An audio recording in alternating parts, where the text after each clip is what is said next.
30 நாட்களுக்கு ஒரு முறை மாறக்கூடிய சூரியன், 20 நாட்கள் 18 நாட்களுக்கு உள்ள மாறக்கூடிய புதன், ஒரு 25 நாட்களில் மாறக்கூடிய சுக்கிரன், இந்த 4 கிரகங்களும் ஒரு மாற்றத்தை அவ்வப்போது 45 நாட்களுக்கு ஒரு முறை, 30 நாட்களுக்கு, 20-25 நாட்களுக்கு ஒரு முறை மாறக்கூடியது.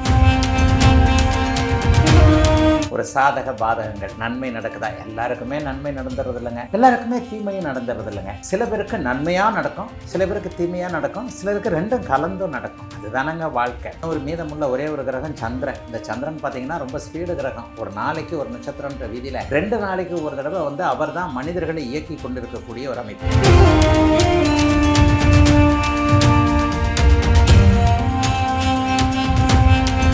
ஃபுல் ஆன் பக்தி நேயர்கள் அனைவருக்குமே வணக்கம். நான் ஷவீனா. இன்றைய நேர்காணலை நம்மோடு இருந்திருக்கக்கூடிய சிறப்பு விருந்தினர், தமிழகத்தில் விரல் விட்டு எண்ணக்கூடிய அளவில் தாங்க பிரபலமான ஜோதிடர்கள் இருக்காங்க. ஸோ இவங்க சொன்னால் ஒவ்வொரு கருத்துமே அவ்வளவு தெளிவாக இருக்கும், துல்லியமாக இருக்கும்னு இன்னும் மக்களால் நம்பப்படக்கூடிய ஒரு ஜோதிடர் தான் நம்ம பார்க்க வந்திருக்கோம்.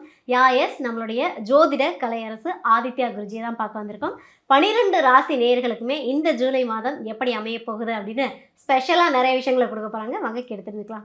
குருஜி வணக்கம். நல்லா இருப்பீங்கம்மா? நல்லா இருக்கீங்களா?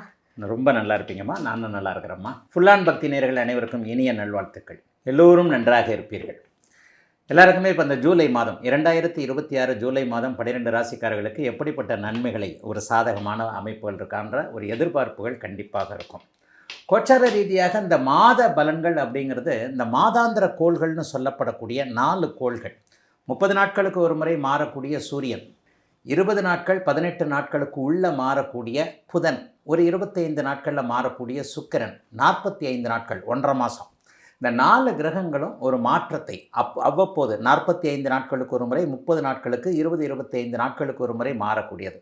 இந்த மாதாந்திர கோள்களுடைய அமைப்பை வச்சு தான் இந்த மேஷராசிக்காரர்கள்லேருந்து மீனராசிக்காரர்கள் வரைக்குமான ஒரு 12 ராசிக்காரர்களுக்கு எப்படிப்பட்ட ஒரு சாதக பாதகங்கள், நன்மை நடக்குதா? எல்லாருக்குமே நன்மை நடந்துறது இல்லைங்க, எல்லாருக்குமே தீமையும் நடந்துறது இல்லைங்க. சில பேருக்கு நன்மையாக நடக்கும், சில பேருக்கு தீமையாக நடக்கும், சிலருக்கு ரெண்டும் கலந்தும் நடக்கும். அதுதானங்க வாழ்க்கை. எல்லாருமே ஒரு சிரிப்பாகவும் இருந்துறதில்லை, எல்லாரும் ஒரு அழுகையாகவும் இருந்ததில்லை.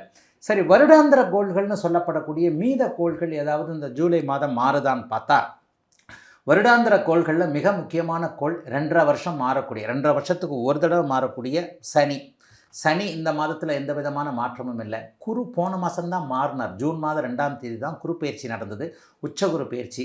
அதனை எடுத்து பார்த்திங்கன்னா ராகு கேது ஆகிய இந்த 2 கிரகங்களும் 1.5 வருஷத்துக்கு ஒரு முறை மாறும். ஆக இந்த கிரகங்கள், இந்த 4 கிரகங்கள் இந்த ஜூலை மாதத்தில் எந்த விதத்திலும் ஒரு பெயர்ச்சி ஆகாமல் அவைகள் இருக்கின்ற இடத்திலேயே இருக்கின்றன. போன மாதம்தான் குரு பயிற்சி நடந்தது. மற்றபடி இன்னொரு மீதமுள்ள ஒரே ஒரு கிரகம் சந்திரன். இந்த சந்திரன் பார்த்திங்கன்னா ரொம்ப ஸ்பீடு கிரகம். ஒரு நாளைக்கு ஒரு நட்சத்திரன்ற வீதியில் 2 நாளைக்கு ஒரு தடவை அவர் தான் மனிதர்களை இயக்கி கொண்டிருக்கக்கூடிய ஒரு அமைப்பு. சூரியன் இப்போது மாறுகிறார். ஆம், ஜூலை மாதத்தில் 15ஆம் தேதிக்கு பிறகு சூரிய மாற்றம் கண்டிப்பாக உண்டு. மிதுன வீட்டிற்கு மாறுவார். முக்கியமான பயிற்சி எதுனா இருக்கா? ஆமாங்க, ஃபஸ்ட்டு வாரத்திலேயே செவ்வாய் மாறுறார். இப்போது மேஷத்தில் ஆட்சியாக இருக்கக்கூடிய செவ்வாய் ரிஷபத்திற்கு மாறுவது ஒரு நிலையில் நல்லது. ஏன்னா செவ்வாய் சுபருடைய வீட்டிற்கு மாறக்கூடிய ஒரு அமைப்பு, ரொம்ப பெரிய நல்ல அமைப்பு. இந்த மாதத்தில், இந்த ஜூலை மாதத்தில் குறிப்பிடத்தக்க அளவில் ஏதாவது நல்லவைகள் இருக்கா அப்படின்னு பார்த்தீங்கன்னா, 3 சுபர்கள் என்று சொல்லப்படக்கூடிய குருவும் சுக்கிரனும் புதனும் கடக வீட்டில் ஜம்முன்னு அப்படியே உட்காந்து மகர வீட்டை பார்க்குறாங்க. இது ஒரு பெரிய அளவில் நல்ல மாற்றம். புதன் பாதி நாட்களுக்கு பிறகு தன்னுடைய சொந்த வீட்டிற்கு போகக்கூடிய அமைப்பு மிகப்பெரிய யோக அமைப்பு. சனியை குரு பார்ப்பதும் மிகப்பெரிய நல்ல அமைப்பு. கிரகங்கள் ஓரளவிற்கு பரவலாக, இந்த கிரகமாளிகை யோகம்னு சொல்லுவோம். சனி ஒரு இடத்துல, அதுக்கு பக்கத்திலேயே செவ்வாய், அதுக்கு பக்கத்தில் சூரியன், அதுக்கு பக்கத்தில் புதன், அதுக்கப்புறம் சுக்கிரன் குருன்னு சொல்லிட்டு பரவலாக இருக்கக்கூடிய, ஒருவர் சாராமல் இருக்கக்கூடிய, மிக முக்கியமாக ராகு கேதுக்களோடு சேர்ந்து இருக்கக்கூடாத இந்த அமைப்பு 12 ராசிக்காரர்களுக்குமே ஓரளவுக்கு நல்ல பலன்களை தரக்கூடிய ஒரு நல்ல அமைப்பு தாங்க. உண்மையிலேயே கோச்சார பலன் என்கின்றது ஒரு 30% மட்டுமே ஒரு மனிதனை பாதிக்கக்கூடிய ஒன்று. பாதிக்கவோ நல்லதுகளை செய்கிறதுக்கோ உங்களுடைய யூனிக்குன்னு சொல்லுவோம் இல்லையா? ஒவ்வொரு மனிதரும் இந்த 5 வரலும், இந்த 10 வரலும் ஒரே மாதிரி இருக்கிறதில்ல. எல்லாருக்குமே கூடிய ஒரு தனித்தனி குணங்கள் இருக்கின்றன இல்லையா? இதை காட்டுவது உங்களுடைய பிறந்த ஜாதக அமைப்பு. ஒரு மனிதனுக்கு பிறந்த ஜாதக அமைப்பில் நல்ல தசாபுக்திகள் நடந்துக்கிட்டு இருந்ததுன்னு வைங்க. இப்போ இந்த கோச்சார ரீதியில் ஒரு வண்டி, மாட்டு வண்டி போகுது, ஒரு வண்டி இருக்குதுன்னு வைங்க. அந்த வண்டிக்கு 2 சக்கரம், ஒரு ஸ்கூட்டர் சிங்கிள் சக்கரத்தில் போயிடாது.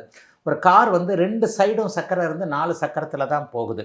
ஒரு சைக்கிளோ எதாக இருந்தாலும் 2 சக்கரங்கள் வேண்டும் என்கின்ற ஒரு அமைப்பின் அடிப்படையில் இப்போது நாம் பேசக்கூடிய மாதாந்திர பலன்கள் என்கின்ற கோச்சாரம் ஒரு சக்கரமாகவும், உங்களுடைய பிறந்த ஜாதக அமைப்பில் உங்களுக்கு நடந்து கொண்டிருக்கின்ற தசாபுக்தி அமைப்புகள் ஒரு சக்கரமாகவும் இருக்குங்க. இந்த 2 சக்கரத்தில் தாங்க நம்ம வாழ்க்கை படகு போகிறது. என்னதான் மோசமான ஒரு மாத பலன்கள் இருந்தாலும் கூட பிறந்த ஜாதக அமைப்பின் அடிப்படையில் நல்ல தசாபுக்தி அமைப்புகள் ஓரளவிற்கு வலிமையாக இருக்கக்கூடியவர்கள் உண்மையிலே கொஞ்சம் நல்லா தான் இருப்பீங்க.